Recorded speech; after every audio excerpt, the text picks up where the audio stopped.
Bonjour à toutes et à tous. Aujourd'hui, nous allons voir ensemble un nouveau module de la formation en nutrithérapie. Donc, ce module-là va porter sur les allergies et les intolérances.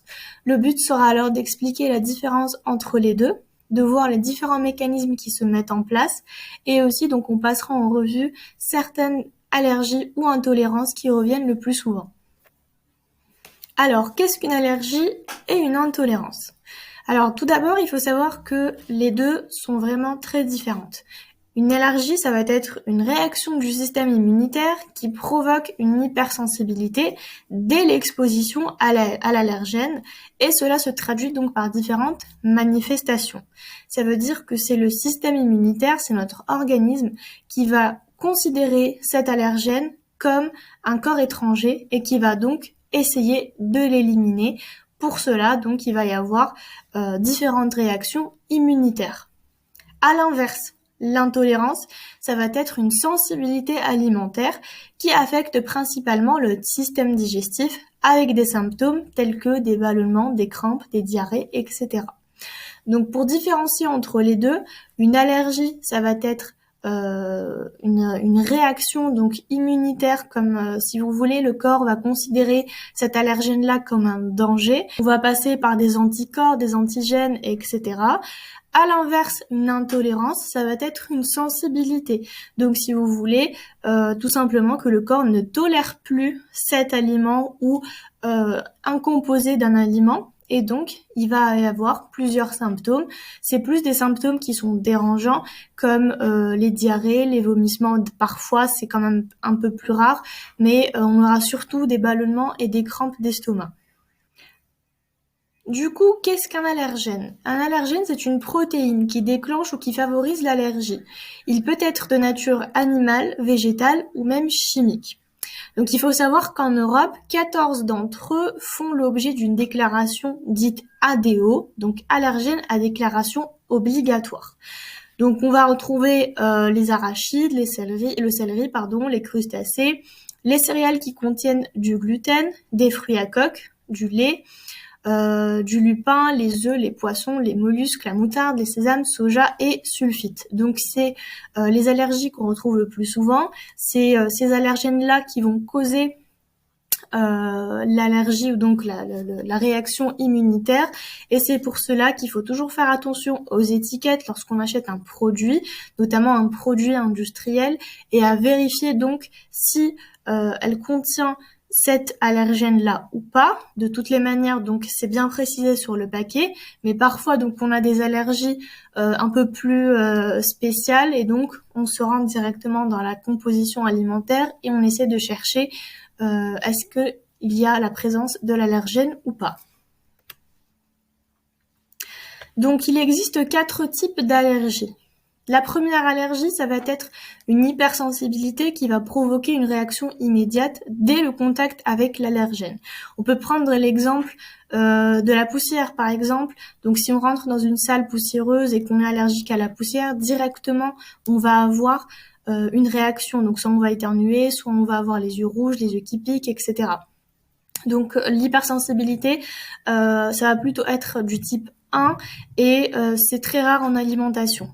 Pour le type 2, ça va être donc la création d'un complexe anticorps-antigène. Donc, une fois l'ingestion de l'allergène ou la mise en contact avec l'allergène, le corps va reconnaître cet allergène-là comme un risque ou un danger, et donc un corps étranger. Et pour cela, donc, il va demander donc aux anticorps, si vous voulez, d'éliminer cet antigène-là. Pour ça, il y a la formation du complexe antigène-anticorps. Et là, donc, la réaction va mettre un peu plus de temps. On est dans l'ordre de 5 à 6 heures, contrairement au type 1 qui, elle, est vraiment immédiate. Pour l'allergie de type 3, donc ça va être l'activation du complexe antigène-anticorps, mais également donc la mise en place de différents mécanismes pour éliminer cet allergène-là. Donc là, ça va prendre plus de 6 heures. Et parfois donc on peut développer une allergie et s'en rendre compte bien après, parce que étant donné que c'est pas vraiment instantané, donc il faut vraiment faire le tri et se dire qu'est-ce qu'on a mangé la veille ou le matin très tôt, etc. pour savoir quel est l'aliment qui nous a provoqué telle réaction.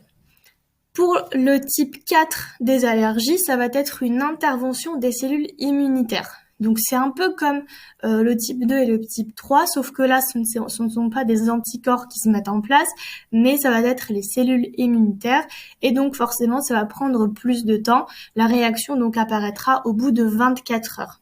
Donc si un enfant est allergique je sais pas, au chocolat, aux cacahuètes. Donc parfois ça peut arriver sur le champ et donc causer un choc anaphylactique qui peut être très dangereux, voire mortel. Ou alors parfois, donc il faudra attendre le lendemain pour voir certaines manifestations qui vont prouver que l'individu est allergique à tel ou tel aliment. Lorsqu'on parle également d'allergie, il faut savoir que c'est pas vraiment l'aliment en lui-même qui va causer cette allergie, mais c'est plutôt un composant ou un constituant de cet aliment qui va causer donc l'allergie, qui est donc l'allergène.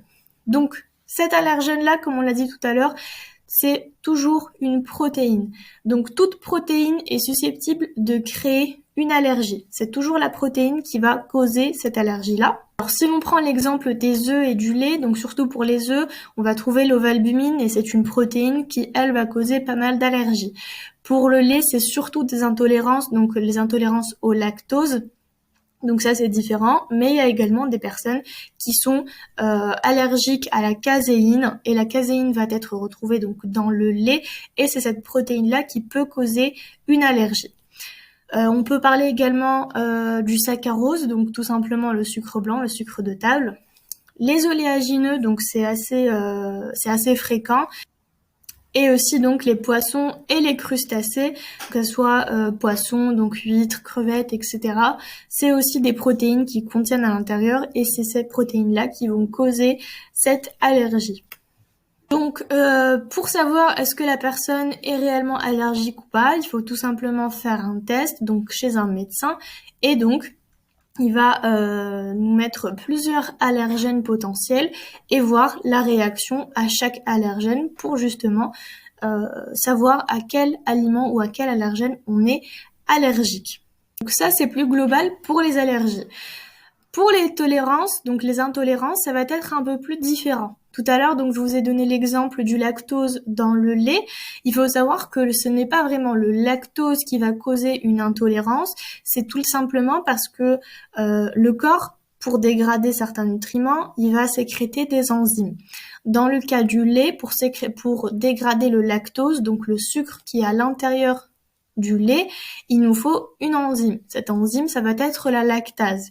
Pour certaines personnes, à partir d'un certain âge, le corps ne produit plus cette enzyme-là, et c'est pour ça donc il va y avoir des symptômes, des manifestations, parce que tout simplement le corps ne peut plus dégrader ce lactose-là, et c'est pour ça qu'on a des troubles digestifs, des douleurs, etc. Donc ce n'est pas une intolérance au lactose parce que ça va causer une réaction ou quoi, c'est tout simplement par manque d'enzymes et donc de dégradation du lactose.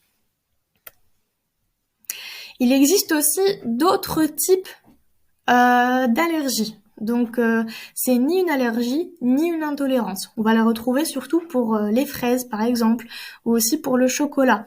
Donc on a beaucoup d'enfants notamment qui sont soi-disant donc allergiques à la fraise ou au chocolat, mais ce n'est pas vraiment ni une allergie ni une intolérance. C'est ce qu'on appelle une pseudo-allergie.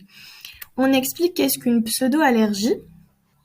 Donc la pseudo-allergie peut avoir... Donc la pseudo-allergie, qu'est-ce que c'est ? C'est une réaction qui est traduite par une incapacité de l'organisme à supporter un aliment aux doses tolérées par d'autres individus. La pseudo-allergie a plusieurs causes. Donc soit ça va être un déficit d'enzymes, et donc on parle d'intolérance alimentaire comme c'est le cas pour le lait. On va également parler d'ingestion de certains additifs, notamment les polyols, on va les voir juste après. Et également la consommation d'aliments qui sont riches en histamine ou en tyramine. Donc, comme c'est le cas pour le chocolat, le fromage ou la fraise.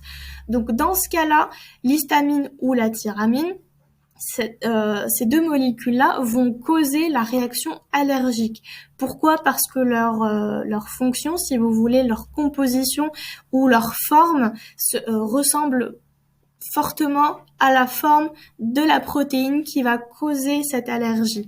Et comme le corps voit que ces deux formes-là, donc histamine, tyramine, et la forme de l'allergène se ressemblent, donc il va commencer à créer donc une réaction, et c'est ce qu'on appelle une pseudo-allergie. Donc elle ne sera pas aussi grave que pour une personne qui est allergique aux oléagineux par exemple.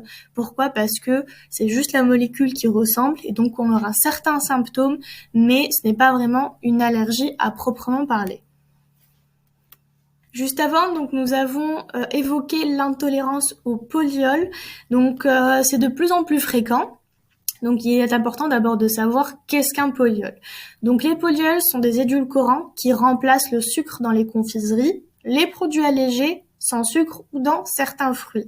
Donc les poliols peuvent être soit utilisés comme additifs, soit ils peuvent être présents naturellement dans certains aliments, notamment dans les fruits.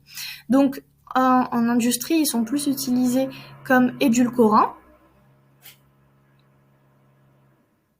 Donc parmi les polyols, on va citer le sorbitol, le xylol, le malitol et l'isomalte. Donc c'est important de connaître ces dénominations pour pouvoir justement lire les étiquettes et être sûr que notre aliment ou que notre produit ne contient pas des polyols en cas d'intolérance.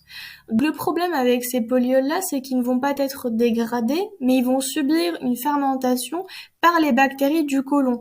Et c'est cette fermentation-là qui va causer par la suite des troubles digestifs, donc des douleurs, des gaz, des flatulences, etc. C'est un peu la même chose pour les personnes qui suivent un régime FODMAP ou qui ont une intolérance ou qui ont une sensibilité au niveau du côlon ou de l'intestin. Donc il faut éviter les polyols parce que ça peut aggraver le cas et les troubles, donc notamment les troubles digestifs. Donc ici nous avons une petite liste d'additifs qui sont à éviter en cas d'intolérance. Donc on va avoir le maltitol, le sirop de maltitol, l'isomalte, etc., etc. Donc c'est important de les connaître pour justement éviter l'ingestion de ces additifs-là en cas d'intolérance.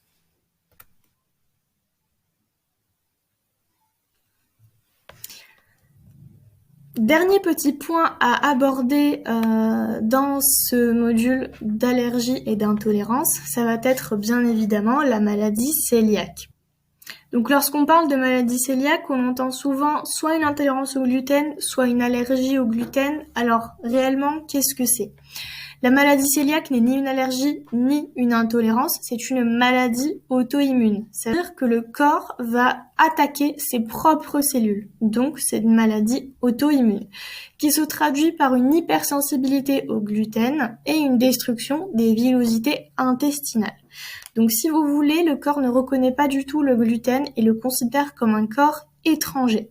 Lorsqu'il va attaquer ce gluten-là parce qu'il est considéré comme dangereux, le corps va également attaquer les villosités intestinales. Si vous voulez, c'est des petites formes qu'on va retrouver au niveau des intestins. Et normalement, à ce niveau-là, on va retrouver des villosités qui sont un peu dentelées, si vous voulez. Justement, cette forme va permettre l'assimilation des nutriments. Pourquoi ? Parce que les nutriments vont rentrer à l'intérieur de chaque villosité, donc entre les deux. Le problème avec la maladie cœliaque, c'est que ces villosités-là vont s'aplatir petit à petit. Donc comme le corps va les attaquer, leur forme va changer et donc l'absorption va être de moins en moins efficace jusqu'à ce qu'il y ait vraiment un problème de malabsorption. Donc tout cela est causé par la maladie parce que le corps va attaquer ses propres villosités et donc va les détruire. C'est ce qui va changer leur forme, c'est ce qui va causer une malabsorption et également donc une allergie ou une hypersensibilité plutôt au gluten. Contrairement à l'intolérance au gluten, qui elle est une manifestation de symptômes qui sont semblables à la maladie cœliaque, mais il n'y a aucune anomalie au niveau intestinal. Donc on pourra avoir des douleurs au ventre, on pourra avoir des flatulences, des dérèglements, des dérangements, etc. Mais il n'y a aucun souci au niveau intestinal. Donc le médecin peut très facilement découvrir si c'est une maladie cœliaque ou pas, tout simplement. Donc on passe par une biopsie. Donc si vous voulez, on enlève un petit bout de l'intestin et donc si on voit les villosités, si on voit que les villosités ont leur forme d'origine, ça veut dire que c'est une intolérance. Si les villosités ont une forme différente et qu'elles sont plus plates, on va donc dire que la personne est malade et donc a la maladie cœliaque. Donc c'est pour ça qu'il faut vraiment faire attention. Ce n'est pas une allergie, ce n'est pas une intolérance, c'est vraiment une maladie auto-immune. Maintenant, le traitement de la maladie cœliaque, il est un peu plus simple qu'avant parce qu'on a des produits à disposition. Donc le traitement le plus simple, ça va être d'éviter tout simplement ou de supprimer tous les aliments qui contiennent du gluten.